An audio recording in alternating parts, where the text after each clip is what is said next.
தற்போது கிடைத்த அண்மைச் செய்தி. கோவை சிங்காநல்லூர் அருகே அரசு பேருந்தில் பலகை விரிசல் ஏற்பட்டு சக்கரம் தெரிந்ததால் பயணிகள் அதிர்ச்சியடைந்துள்ளனர். பேருந்தின் பலகை உறுதியாக உள்ளதா என கேள்வி எழுப்பி நடத்துனருடன் பயணி வாக்குவாதத்தில் ஈடுபட்ட வீடியோ தற்போது வைரலானது. பயணி விஷ்ணு பதிவு செய்த வீடியோ சமூக வலைதளத்தில் வைரலானதை தொடர்ந்து போக்குவரத்து அதிகாரிகள் சஸ்பெண்ட் செய்யப்பட்டிருக்கிறார்கள். இதுகுறித்த கூடுதல் விவரங்களை எமது செய்தியாளர் மார்ட்டின் ராஜா வழங்க கேட்கலாம். வணக்கம் மார்ட்டின் ராஜா, இது குறித்த கூடுதல் விவரங்கள். கோவை மாநகராட்சி பகுதியில் இருக்கக்கூடிய சிங்காநல்லூர் பேருந்து நிலையத்தில் இருந்து கடந்த 2 தினங்களுக்கு முன்பு குருவம்பாளையம் நோக்கி ஒரு நகர பேருந்து சென்றது. அது 110 என்ற எண் கொண்ட நகர பேருந்தில் அந்த குருவம்பாளையம் பகுதியை சேர்ந்த மக்கள் பயணித்தார்கள். அப்பொழுது பேருந்தின் பின்புறத்தில் இருக்கக்கூடிய டயருக்கு மேல்புறம் இருக்கக்கூடிய இருக்கையிலே ஒரு பயணி வந்து அமர்ந்திருக்கிறார்.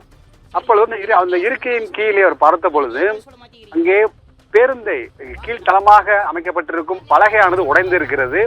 அவரால் நேரடியாக கீழே சுற்றும் ரோட்டிலே உராய்ந்து செல்லக்கூடிய டயர் அங்கே சுற்றுவதை அவரால் காண முடிந்திருக்கிறது. அவர் உடனடியாக அந்த பேருந்தில் நடத்துனராக பணிபுரிந்த நபரிடம், ஏன் இது போன்று பழைய வாகனங்களில் பயணிகளை ஏற்றிச் செல்கிறீர்கள், இதை நீங்கள் பார்க்கவில்லையா என கேள்வி எழுப்புகிறார். இதற்கு எந்த விதமான பதிலும் சொல்லாமல் நடத்துனர் அவர் பணியை பார்த்து கொண்டிருக்கிறார். அந்த சமயத்திலே பணிமனையில் இருந்து நீங்கள் இது போன்ற வாகனத்தை வெளியே கொண்டு வரும்போது பயணிகள் போக்குவரத்திற்காக கொண்டு வரும்போது ஏன் சோதனை செய்யாமல் கொண்டு வந்தீர்கள் என்று கேட்டிருக்கிறார். அதற்கும் அந்த நடத்துனர் எந்த பதிலும் சொல்லாத இந்த காட்சிகள், வீடியோ காட்சிகள் சமூக வலைதளங்களில் பரவியது. இதனைத் தொடர்ந்து நாம் இன்று பிற்பகலிலே கோவை கோட்ட தலைமை பொது மேலாளர் ஸ்ரீதர் அவரிடம் தொலைபேசியில் தொடர்பு கொண்டு கேட்ட பொழுது இது தொடர்பாக அந்த சிங்காநல்லூர் பணிமனையிலே பணிபுரியக்கூடிய கிளை மேலாளர், ஒண்டிப்புதூர் கிளை மேலாளர் மணிவண்ணன் மற்றும் உதவி பொறியாளர் அந்த வாகனம் சரியான முறையில் பயணிகள் பயன்பாட்டிற்கு உகந்ததாக இருக்கின்றதா என்பதை சோதனை செய்யாமல் அதை வெளியில் மக்கள் பயன்பாட்டிற்காக அனுப்பியதை குற்றம். எனவே இதனை சரியாக அந்த உதவி பொறியாளர் ஆய்வு செய்து பார்க்காமல் அனுப்பியுள்ளார். எனவே உதவி பொறியாளர் சீனிவாசன் என்பவரும் அந்த ஆகிய இருவரையும் தற்காலிகமாக பணி இடைநீக்கம் செய்துள்ளதாக கோவை கோட்ட பொது மேலாளர் ஸ்ரீதர் தெரிவித்துள்ளார்.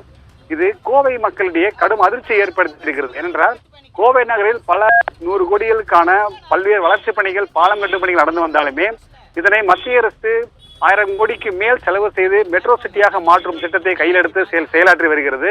இதேபோல தமிழக அரசு சார்பிலும் பல்வேறு துறைகளில் பணங்கள் ஏராளமாக செலவு செய்யப்பட்டு மக்கள் நல பணிகள் நடைபெற்று வந்தாலும் கூட இப்படி ஓட்டை உடசல் பேருந்துகளை பயணிகளுக்கு பயன்பாட்டிற்கு அனுப்பினால் ஏதாவது விபத்துகள் ஏற்பட்டால் யார் பொறுப்பேற்க முடியும் என்று பொதுமக்கள் கேள்வி எழுப்புகிறார்கள். எனவே இது போன்ற பழைய பேருந்துகளை இனிமேல் மக்கள் பயன்பாட்டிற்கு அனுப்ப வேண்டாம் என்பதே பொதுமக்களின் அவர்களின் விருப்பமாக இருக்கிறது.